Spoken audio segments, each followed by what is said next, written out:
Okay, so hey, what's up guys? This is me, लक्षित अरोड़ा। स्वागत है आप सभी बच्चों का आज की इस क्लास के अंदर। तो जी हाँ, ये सब क्वेश्चन हमारे हो चुके थे। अब हम आगे बढ़ रहे हैं डेटाबेस मैनेजमेंट सिस्टम का क्वेश्चन पर, जो मैंने आई थिंक लास्ट क्लास में अंदर किया था। चलिए तो फिर अब इस क्लास को बिल्कुल शुरू करते हैं और बता दें कि आप बच्चे जुड़ चुके हो मेरे साथ EMRS PGT कंप्यूटर साइंस की प्रिपरेशन के लिए। हम सारे के सारे क्वेश्चंस कर रहे हैं एंड यस, आपको चैनल के ऊपर केंद्रीय विद्यालय की जो प्लेलिस्ट मिलेगी आप उसको भी है जो पूरा वॉच आउट है जो करिएगा। मैंने उसमें पूरा सिलेबस करा रखा है आपका एंड इस प्लेलिस्ट में भी मैंने पूरा सिलेबस आप लोगों का करा रखा है NCERT से। तो यस, आपको दोनों जगह कहीं से भी सिलेबस है जो आपको खत्म करना है एंड खत्म ही नहीं है, आपको मतलब यहाँ लेकर के आना है सिलेबस, है ना। तो यस, आप अच्छे से अगर अपनी पढ़ाई है जिसको स्टार्ट कर दीजिए। और करने से पहले, स्टार्ट करने से पहले तो एक ही चीज़ है जो आप अपने आप से पूछो कि अब नहीं तो कब, है ना। तो डू और डाई, दो ही चीज़ें हैं।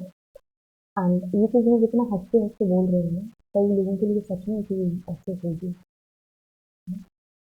तो पापा भी शायद पूछते होंगे कि इस बार होगा कि नहीं। पहले स्टार्ट करना शुरू किया था तो शायद घर वालों को बहुत विश्वास था कि शायद कभी 1 नंबर, कभी 2 नंबर, ना। तो अब किस्मत को भी थोड़ा थोड़ा डाउट होने लग जाता है जब हम उन लोगों के अंदर से एक होते हैं ना, कि जिनको किस्मत पर विश्वास नहीं होता। नहीं यार, हम करेंगे अपनी मेहनत। लेकिन फिर ऐसी चीजें आती हैं कि आप कभी 1 नंबर, 2 नंबर, है ना, कभी 2.5 नंबर, 3 नंबर, पौने 3 नंबर, जब नेगेटिव मार्किंग वगैरह होती है ना, तो आप सारे सब्जेक्ट्स में पास हो, पता चलता है कि आप जीके जैसे सब्जेक्ट में फेल हो गए, है ना। एंड यस, इंग्लिश में कम रह गए या इस बार हिंदी में कम हो गया, है ना। तो हाँ, फिर मतलब ऐसी सिचुएशन में आप उन लोगों को देखते हो जो स्कूल में आपसे बहुत पीछे होते थे लेकिन उनका क्लियर हो जाता है, चाहे टीचिंग का हो या बैंकिंग का हो। फिर आप अपनी तरफ देखते हो तो फिर आपको थोड़ा थोड़ा लग जाता है कि यार किस्मत होती है कि नहीं होती है ना। यस, मुझे लगता है एक टाइम, एक पीरियड आप इतना फेल होकर के ना, आप एक पीरियड ऑफ मतलब एक टाइम पर आ जाते हो जब आप डाउट करने लग जाते हो। बट मैं आपको ये चीज़ जो है मैंने सीखी भी है, अपने पेरेंट्स से भी सीखी है और आसपास लोगों को और अपनी लाइफ की जर्नी भी अगर आपको बताऊँ, है ना। अब बहुत मेहनत की, मेरा ये पेन भी नहीं है जो टाइम पर चल दे, है ना। हाँ, चल दिया, है ना। चलो, पेन चेंज भी नहीं करते, फ्लो टूट जाएगा। तो आप मेहनत कर रहे हो बहुत, मतलब नहीं हो रहा है clear, है ना। क्योंकि मंजिल ना यहीं पर होती है, अपने आसपास। जब ये फीलिंग आने लग जाती है ना कि नहीं हो रहा, मतलब एक अंदर से ना आपको, मतलब वो फीलिंग ही अलग होगी। ऐसा नहीं है कि अब आप जानबूझ करके उस फीलिंग को क्रिएट करने की कोशिश करो और वो क्रिएट होती भी नहीं है, लेकिन अंदर से अपने आप से वो चीज़ें होने लग जाती है ना। तो ना यार, ये जो रास्ता है ना, यही हम लोगों को पार करना है, इतना सा, है ना। एक गिव अप और नेवर गिव अप के बीच में एक जो रास्ता है, बस उसमें आपको विश्वास रखना है अपने ऊपर। ठीक है, वही फीलिंग रखनी है कि यार किस्मत नहीं, मैं बदलूंगा इसको, है ना। तो अगर इसमें आपने हौसला रख लिया, मतलब यहाँ पर पूरा अंधेरा है इस बीच वाले पार्ट के अंदर, आपको पेशेंस रखना है, मेहनत पर विश्वास करना है और धीरे धीरे आगे बढ़ना है। आप हिट कर,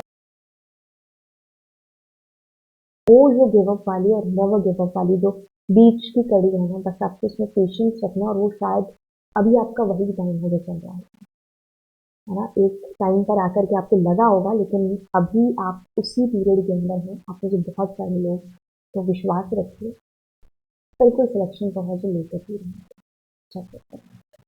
व्हाट इज DBMS? परिभाषा तो खैर नहीं आएगी, लेकिन इससे रिलेटेड चीजें आपको बिल्कुल ऐसे पूछी जा सकती हैं। Database management system. ओके, तो हमारे सिलेबस में जो डेटाबेस मैनेजमेंट सिस्टम है, हम किसके ऊपर काम कर रहे हैं, खैर हमारे इस पे है। ठीक है, अब इसमें आपको पूछा गया है कि कौन सी परिभाषा है जो बिल्कुल सही है। A database management system is a software, जो कि बिल्कुल सही है, that enables users to define, create, maintain database and provide control access to this database, जो कि डेफिनेटली सही परिभाषा है। The primary goal of DBMS is to provide a way to store, retrieve, patch जो भी आप डेटा को। तो secondary is to business use नहीं, इंफॉर्मेशन शेयरिंग एंड कम्युनिकेशन। हम ए और बी की तरफ जाएंगे, जो कि बिल्कुल एकदम सही परिभाषा है। ठीक है, कभी लिखने में पेपर आए तो हम ऑफकोर्स ये कर रहे हैं, बाकी खैर हम आगे चलते हैं। ये क्वेश्चन मैंने खुद में बनाए हैं, तो मैंने इसको डिज़ाइन भी खुद में ही है जो किया हुआ है। एंड देखिए इसमें क्या चीज़ है कि इसमें आपको याद करवाया है, रिवीजन करवाया है। तो ये ऑप्शन ए है, ये ऑप्शन बी है। ठीक है, अब मैं आपसे कह रही हूँ कि ऑप्शन ए क्या क्रिएट है, ऑप्शन बी क्या अपडेट है, ऑप्शन ए क्या ऑल्टर है, ऑप्शन बी क्या इंसर्ट है। वैसे ही मैं आपसे एक तरीके से परिभाषा जानने की कोशिश करूँ और यहाँ पर आपको आंसर करना है, अगर ये मेरे पीछे दिख रहा होगा। नहीं तो आपको आंसर आना चाहिए, मेन वो चीज़ है कि ऑप्शन ब्लैक हमारा सही है, कि मतलब ब्लैक का मतलब है कि ये ऑल्टर है और ये इंसर्ट है, क्या ये सही है? फिर ऑप्शन ब्लू, ब्लू का मतलब है कि ये ऑल्टर है, ये अपडेट है। मतलब कौन सी चीज़ है जो सही है, आपको यहाँ पर बताना है। तो एक तरीके से कलर ब्लाइंडनेस से क्या ही कहेंगे आप, अ, है ना, कई बच्चे से बहाना मार देते हैं, अरे नहीं, है ना, चैट जीपीटी की तरह। बाकी इसमें आपको जो है सही ऑप्शन करके बताना है, जो आप बता रहे होंगे। तो पहला पढ़ते, इट बिलोंग्स टू डीडीएल। कुछ पता नहीं चल रहा है, डीडीएल से बिलोंग तो आपके पास क्रिएट, ऑल्टर, है ना, रीनेम, ड्रॉप, ये सब करते हैं। It changes the structure of the table. Columns can be added, जैसे ही लिखता है बात समझ में आ जाती है कि किसकी बात हो रही है। तो ए ऑप्शन से क्या हो जाएगा, अगर आप यहाँ पर सोच रहे होंगे तो ए से ये तो खैर वो मतलब स्वाभाविक ही है जो बन गई थी, तो बाकी ऐसा नहीं है, ऑल्टर है। ठीक है, ए ऑप्शन का इसमें कुछ नहीं है, वैसे कह रही हूँ ए से alter. It belongs to DML, data manipulation language. It modifies data of the table. Data can be changed, update with value and expression. Okay, तो आप मॉडिफाई कर सकते हैं अपने डेटा को। तो ऑफकोर्स हम अपडेट की बातें जो कर रहे थे, ऑल्टर अपडेट, यानी कि ब्लू जो कलर में था ये बिल्कुल सही था। काफी बच्चों का ये गलत हो गया होगा, बिकॉज मेरा जो क्वेश्चन बनाने का जो मैंने बनाया उसकी वजह से। बट अब जैसे ही गलत हुआ होगा आपको पता चल जाएगा कि इस क्वेश्चन को हाउ टू अटेम्प्ट। अब ये कहते हैं कि it is fixed length, wastage of memory, less useful. Fix type का कौन होता है, ये आपसे डेटा टाइप पूछ रहा है। ठीक है, आपके एसक्यूएल का डेटा टाइप, तो आपके पास आपने ऐसा कैर यूज किया है कि वार कैर किया। बेसिकली ये दोनों के बीच में अंतर ही बता रहा है। It is variable length, uses memory uses only as per data size, better better data type, better data type, ठीक है, बेटर डेटा टाइप कह सकते हैं। तो जी हाँ, फिक्स टाइप का कैर होता है, एंड ये आपके पास कैर का बड़ा भाई विच इज वार कैर। ठीक है, ओके, तो यस, ब्लैक वाला आपके पास सही है। लेकिन इसमें एक और चीज बताते हैं कि आपके पास जो कैर है ना, वो 0 से 255, यानी कि 256, और ये 0 से 65535 होगा। इसको एनसीईआरटी में चेक कर लेना एक बार, ठीक है, या गूगल पर भी टाइप करके। Okay, so a company wants to form a network on their six computer to a server within the company premises. कौन सी टोपोलॉजी की बात हो रही है यहाँ पर? ओके, सो हम किस टोपोलॉजी की बात कर रहे हैं? Six computer to a server. तो 4 5 6, तो हम ऐसा कहाँ पर देख रहे हैं? 1 2 3 4 5 6, ठीक है, राइट, ओके। तो अब आपके पास में ये एक ऐसा प्रश्न है जो 4 से 5 नंबर का आता है, क्लास 12 IPCS दोनों में। पहले ये CS में आता था, IP में नहीं आता था, फिर IPCS में आने लग गया, फिर IP में हटा दिया, अब फिर क्या आने लग गया, कभी ये 4 नंबर का, कभी ये 5 नंबर का। जैसे पिछले साल से 5 नंबर का आ रहा है दोनों ही कक्षाओं में, 12th IP में भी और 12th CS में भी। लास्ट प्रश्न हो रहा है ये, तो केस स्टडी बेस्ड क्वेश्चन है। खतरनाक क्वेश्चन होता है, लेकिन इतना खतरनाक होता नहीं है जितने बच्चे इसको बना देते हैं। Care which will be the most appropriate block, जहाँ पर सर्वर है। तो इसका एक ही आंसर है कि सर्वर वाली बिल्डिंग, यानी कि सर्वर मीन्स एक शक्तिशाली होता है, शक्तिमान होता है। तो जहाँ सबसे ज्यादा कंप्यूटर हो ना, उस बिल्डिंग को आप सर्वर बिल्डिंग घोषित कर देंगे। अब आपको ड्रॉ डायग्राम बताना है इसके अंदर। ड्रॉ डायग्राम का मतलब है आपको लेआउट ड्रॉ करना है। तो मैंने इसको काफी अच्छे ढंग से बता रखा है। अभी अभी मेरी रिसेंटली एक प्लेलिस्ट मैंने अभी कुछ ही दिन पहले जो 12th वालों के लिए डाली थी, तो उसमें मैंने डाला था, तो आप उसको एक बार देख सकते हो। बाकी तो देखो, मैं उसको बता देती हूँ, उसमें 2 तरीके हैं, दोनों ही सही है, दो नहीं, इसमें बहुत सारे तरीके हैं। और ये 2 तरीके में से कोई भी तरीका मैं आप करोगे तो आप सही हो जाता है। बट मैं आपको बताती हूँ ना, आपको वैसे पेपर में ऑफकोर्स ड्रॉ के लिए आएगा नहीं, बट फिर भी मैं बताती हूँ। तो इसमें क्या होता है कि ये जो 3 बिल्डिंग्स है, तो आपने तीनों बिल्डिंग्स को पहले मार्क करना है। इसमें एक चीज होती है, क्या होती है कि अगर 3 बिल्डिंग है, यानी कि N बिल्डिंग है, तो n-1 यानी कि 3-1, ठीक है। तो आपकी तार लगेगी, तो ये 3 बिल्डिंग है तो 2 तारें लगेंगी। कभी भी आप लूप नहीं बना सकते। लूप मतलब जैसे एक बिल्डिंग ये, एक बिल्डिंग ये, तो आपने ऐसे करके ऐसे नहीं करना है, तो मतलब लूप नहीं बनाना है, ठीक है। जैसे एक और बिल्डिंग यहाँ आ गई, तो हमने इनको ऐसे जोड़ लिया, ऐसे करके। तो आपने कहा था मैम कि मेरी 1 बिल्डिंग, 2 बिल्डिंग, 3 बिल्डिंग, 4 बिल्डिंग, है ना? तो आपने कहा था कि 4 बिल्डिंग है तो 3 तार लगेंगे, तो मैंने 3 लगा दी, लेकिन ये गलत है। क्यों गलत है? क्योंकि आपने लूप बना दिया, ठीक है। लूप का मतलब जहाँ से शुरू खत्म वहीं पर, ये नहीं हो सकता। तब आपका ऐसे भी बन सकता था या इधर से आप बना सकते थे, ठीक है। तो आप क्लोज नहीं कर रहे होंगे। खैर, आप इसको देखेंगे तो आपके पास ये 3 बिल्डिंग्स हैं, है ना? एक ये जिसका नाम है ह्यूमन रिसोर्स, फिर है कॉन्फ्रेंस ब्लॉक, फिर है फाइनेंस ब्लॉक, ठीक है। इसमें एक और बना देती हूँ दूसरा, क्योंकि दो टाइप, दोनों ही टाइप आपको बता देंगे ना, फाइनेंस ब्लॉक, ठीक है।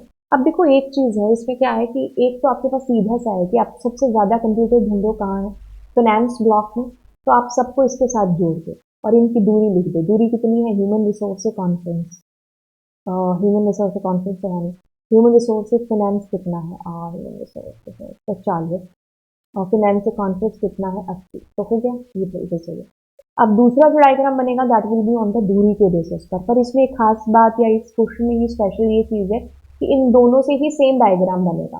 कैसे कि अगर मैं दूरी के बेसिस पर देखूं तो ये 110 वाला मीटर तो नहीं लूंगी, तो मैं ये और ये लूंगी। और खैर, आपके जो दोनों तरीके हैं उससे सेम ही डायग्राम बन रहा है, तो आपको बनाने की जरूरत ही नहीं पड़ी इस केस में। तो ठीक है, तो मोस्टली केसेस में सेम डायग्राम भी बन जाती है और मोस्टली में एक भी बनता है, ठीक है। तो मैं आपको एक बार बता देती हूँ, तो मैंने इसको यहाँ पर बता रखा है, आप इसको यहाँ से भी वॉच कर लेना।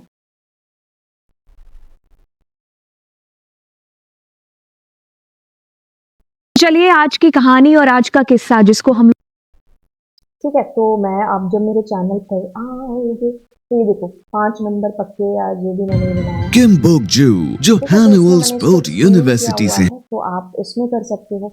बाकी मैं आपको चीज बताऊं, जैसे हम लोग जैसे मेरे चैनल पर गए Hey, है ना, what's up, तो आप, guys? This is me, Lavjit Arora. ठीक है, तो आपको जैसे मान लो कोई टॉपिक पढ़ना है, आपको पढ़ना है कुछ भी का टॉपिक का नाम लीजिए, जैसे यही केस स्टडी, तो मैंने केस डाल दिया यहाँ पर, है ना। तो देखो केस जैसे डाला तो मेरी जितनी भी केस के कीवर्ड के वीडियोस होंगी वो सारी आ जाएंगी। हम तो यार ऐसे ही सर्च करते हैं, ठीक है। अगर मुझे किसी चैनल से कुछ पढ़ना होता है या कुछ ऐसी चीज देखनी होती है, तो I search like that. I am not searching, I am not putting here. मेरे को पता है कि वो मेरे चैनल फिक्स हैं, मुझे वहीं से चीजें पढ़नी है ना। तो मैं कुछ भी, क्योंकि टाइम उतना है आपके पास में, आप कुछ नई ढूंढने जाओगे, इससे अच्छा है कि जिसका आपको पता है ना कि इससे मुझे समझ में आ जाता है, तो मैं उसी पर जाती हूँ और यहीं पर सर्च करके, ठीक है। टाइम हो तो एक अलग चीज़ है आपके पास में, बट एक होती है ना टीचर और स्टूडेंट की फीलिंग हो जाती है ना। तो आपको कुछ भी कह लो, जैसे अभी भी आई थिंक 2020 में जब मैंने पढ़ाया था ऑनलाइन, है ना, तो ऑफलाइन तो पहले ऑफकोर्स बच्चों के साथ में कनेक्शन था ही, है ना। तो 2019 में खैर मेरा पहला था, लेकिन 19 के बाद मतलब 20 वाला जो बैच है 1920 का ना, तो उसके काफ़ी सारे बच्चे जो अभी भी, क्योंकि वो ऑनलाइन पढ़े थे, है ना, तो ऑनलाइन पढ़े थे, तो इसलिए उनके जो टेलीग्राम के थ्रू या व्हाट्सएप के थ्रू उनके साथ में कनेक्शन है ना। तो आज भी वो जब मैसेज करते हैं यही बोलते कि मैम जो हमें आपसे चीज़ें समझ में आई है ना, ये तारीफ नहीं कर रहे हैं, तो ये एक कनेक्शन है जो आपका बैठ जाता है ना। तो जैसे मुझे भी अगर करना होता है तो मैं ऐसे ही सर्च करती हूँ। तो आप अब मान लीजिए आपको कुछ और करना, let suppose I want to study hair list, so I will be putting hair list for related to list, सारा आ गया। जैसे मान लो अभी कल परसों बच्चे का एग्जाम था, तो मैं उसको कह रही थी कि लॉक आई लॉक, तो ही वो सेइंग कि मैम आपके 1000 से ज्यादा वीडियोज हैं, तो आप मुझे बताएं। तो मैंने उसको यही बोला कि आई लॉक लिस्ट, ठीक है। तो अब उसको आई लॉक लॉक में अंतर चाहिए था, तो सारी वीडियोज में मिल जाएंगे, इवन 5 मिनट वाली भी, है ना। तो this is the way how to search, ठीक है यार। हम तो सीरियस वाले हैं, हमें तो सब आता है यार, ठीक है। Aeon, what will be the best possible connectivity out of the following? You will suggest to connect the new setup of office in Bangalore now with its London base. देखो बैंगलोर कितने है तो लंदन कितने है, तो आप यूज इंटरनेट, ना ना ना ना ना ना, हम सैटेलाइट लिंक की बात कर रहे होंगे। Which of the following device will be suggested by you to connect each computer in each of the building? Okay, तो each computer in each of the building, ठीक है, तो each building की बात आती है। देखो तुम्हारी बिल्डिंग में तुम्हारे पास 5 कंप्यूटर हैं या 6 कंप्यूटर हैं, तुमको जोड़ोगे कैसे? तो आपको हब या स्विच की नीड है जो पड़ती है। तो ईच बिल्डिंग वाले क्वेश्चन में हम इसी का आंसर कर रहे होते हैं। Company is planning to connect its office in Hyderabad which is less than 1 kilometer. तो ये कौन से टाइप ऑफ नेटवर्क की बात हो रही है? क्या ये मेट्रोपॉलिटन एरिया, वाइड एरिया या लोकल एरिया नेटवर्क? तो 1 किलोमीटर का दायरा है, इसका ज्यादा नहीं है, तो ये लोकल एरिया नेटवर्क की बात हो रही है। Suggest the most suitable place to house. अच्छा, ये दूसरा प्रश्न स्टार्ट हो चुका है जिसमें आपसे सर्वर पूछा गया, क्योंकि अभी अभी ये क्वेश्चन सर्वर वाला आया था, है ना। तो ये सर्वर वाला क्वेश्चन कौन सा होता है? बिल्कुल सर्वर वाला, जहाँ पर सबसे ज्यादा कंप्यूटर्स होते हैं। तो यमुना बिल्डिंग है जो आपकी, दैट इज आपका जो है कह सकते हो कि कौन सा है, सर्वर वाली बिल्डिंग, ठीक है, यमुना बिल्डिंग, ठीक है। ओके, सो अब इसमें कहा है कि सजेस्ट द केबल लेआउट। तो इसमें वो दोनों तरीके आपको देखने हैं, ठीक है, कि कौन से दोनों तरीके मैंने बताए हैं आपको अभी अभी। तो एक बार अगर अपने भी इसको बनाए, ठीक है, रवि तो नहीं है, जमुना, ठीक है, और गंगा, रावी यमुना ते गंगा, ठीक है। अब वो तरीका कौन सा था? सर्वर से सबको जोड़ते। तो सर्वर कौन है? जमुना, जमुना के साथ सबको जोड़ा। तो अब रावी से जमुना तक की दूरी कितनी है? 120। जमुना से गंगा तक की दूरी कितनी है? 60। ये वो तरीका है जो सीबीएसई गलत नहीं करेगा, आप सर्वर के साथ में जोड़ रहे हैं। दूसरा तरीका आएगा कि आपके पास में रावी है, आपके पास वही जमुना है और गंगा है। अब आपने देखना है इसमें सबसे कम दूरी वाले कौन है। पहले तो देखो 3 बिल्डिंग तो 2 तारे होंगे, तो 50 वाला देखो Ravi to Ganga, Ravi to Ganga. Okay, तो कितना हो गया आपके पास में? 50 मीटर। अब देखना है आपने गंगा टू जमुना, गंगा टू जमुना कितना है? 65। तब आप देखो 50 और 65, 5 5 5 10 11 115।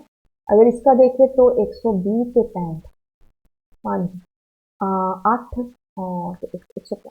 एक चीज आपको 185 के रेट, वही चीज आपको इससे मिलेगा, तो आप इसको प्रेफर करोगे। तो इससे मैं आपको कहती हूँ कि ज्यादातर जब भी हम बच्चों को जल्दी से क्वेश्चन करके आओ, दूरी के बेसिस पर करके आओ, ठीक है, दूरी के बेसिस पर करोगे तो फिर आपका बिल्कुल सही होगा। बाकी खैर कोई नहीं, हमें ए और बी करना था ना, हमारा ए और बी यहाँ पर ऑप्शन बताया है, तो हमारा जे एंड जे बिल्कुल सही है, ठीक है।